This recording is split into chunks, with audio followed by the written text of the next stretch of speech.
कैसे हैं आप सभी? मैं आशा करती हूँ आप सभी स्वस्थ और प्रसन्न होंगे। आज हम हमारा पाठ न्यायप्रिय मंत्री को पढ़ेंगे और समझेंगे। तो आइए इसे प्रारंभ करते हैं। ये है पाठ 20 यानी 20 न्यायप्रिय मंत्री। जिसे न्याय पसंद हो वह न्यायप्रिय कहलाता है।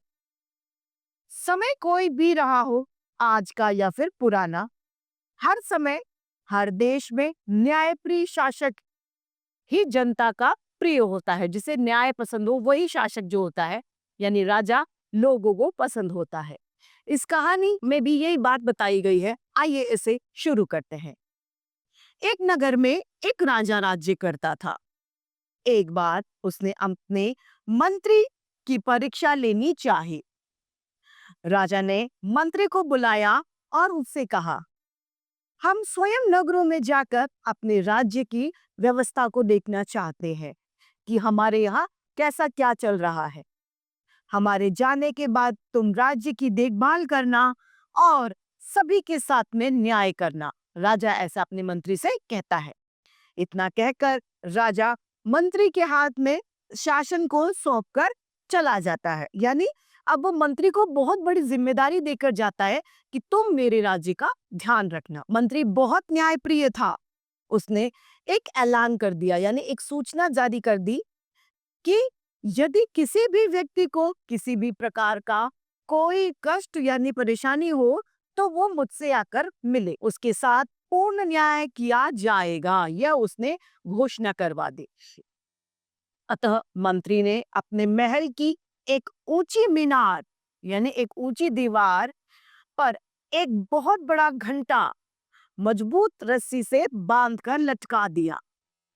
जब भी किसी व्यक्ति को कोई परेशानी होती तो वो उस घंटे को बजा देते। मंत्री उसकी बात को ध्यान से सुनता था और उसके साथ में पूरा न्याय करता था। यानी मंत्री बहुत ज्यादा न्यायप्रिय हो रहा था। थोड़े वर्ष के बाद वह रस्सी कमजोर हो गई जो उसने घंटी के लिए बांधी थी। उसके स्थान पर लगने के लिए एक मोटी रस्सी नहीं मिली। सेवकों ने कुछ दिनों के लिए उस घंटे पर अंगूर की मोटी बेल को लटका दिया। मतलब अब रस्सी नहीं मिली तो अंगूर की बेल को लटका दिया। उसी राज्य में एक वृद्ध यानी बूढ़ा सैनिक रहता था। उसके पास एक घोड़ा था जिसने प्रत्येक युद्ध में उसका साथ दिया था। सैनिक था तो उसने युद्ध भी लड़े थे। अब सारे युद्धों में वो घोड़ा उसके साथ था। अब वो घोड़ा भी बूढ़ा हो गया था। सैनिक ने घोड़े को घर से बाहर निकाल दिया। बेचारा घोड़ा दुखी मन से यह सोच रहा था कि नगर की ओर चल पड़ा। वो सोच रहा था कि अब वो क्या खाएगा और वो कहाँ रहेगा। घोड़ा अपने मन में विचार करता जा रहा था। घूमते घूमते उस घंटी के पास वह पहुंचा जो अंगूर की बेल से बंधी हुई थी। उसने सोचा यह कोई खाने की चीज है, वस्तु है। जैसे ही उसने बेल को खींचा तो घंटा बज गया। अब घंटा तो परेशान वाले व्यक्तियों के लिए था। सभी सैनिक दौड़ते हुए वहां गए और घंटा किसने बजाया यह देखने लगे। वहां कोई भी व्यक्ति मौजूद नहीं था।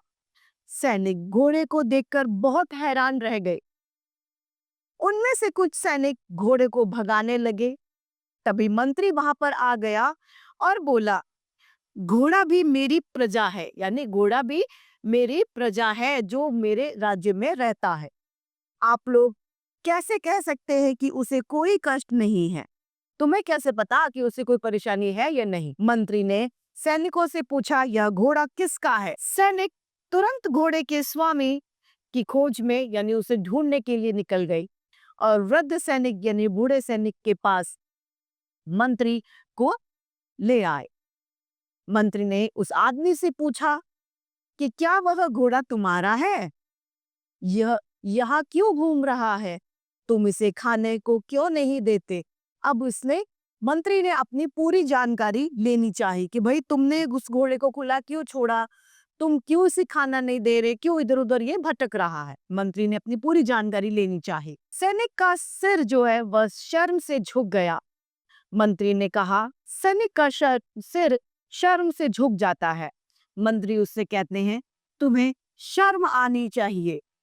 इसने अपनी जवानी में तुम्हारा बहुत साथ दिया, तुम्हारी उसने बहुत सेवा की। अब वह बूढ़ा हो गया है, तो तुम्हें इसका ख्याल रखना चाहिए, यानी तुम्हें इसकी सेवा करनी चाहिए, इसका ध्यान रखना चाहिए। क्यों? क्योंकि वह बोल नहीं सकता, अपने दुख, अपनी व्यथा को आपको बता नहीं सकता।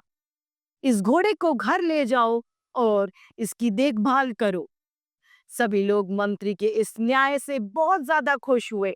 जब राजा को इस बात का पता चला, तो उन्होंने मंत्री की बहुत तारीफ की और उसे बहुत सारा धन इनाम में दिया और कहा, तुम मेरी इस परीक्षा में सफल हुए मंत्री जी। तो ऐसे न्यायप्रिय राजा के थे न्यायप्रिय मंत्री। इस तरीके से हमारा ये पाठ समाप्त होता है। मैं आशा करती हूँ आप सभी को यह पाठ भली भांति रूप से समझ में आया होगा। आज के लिए इतना ही।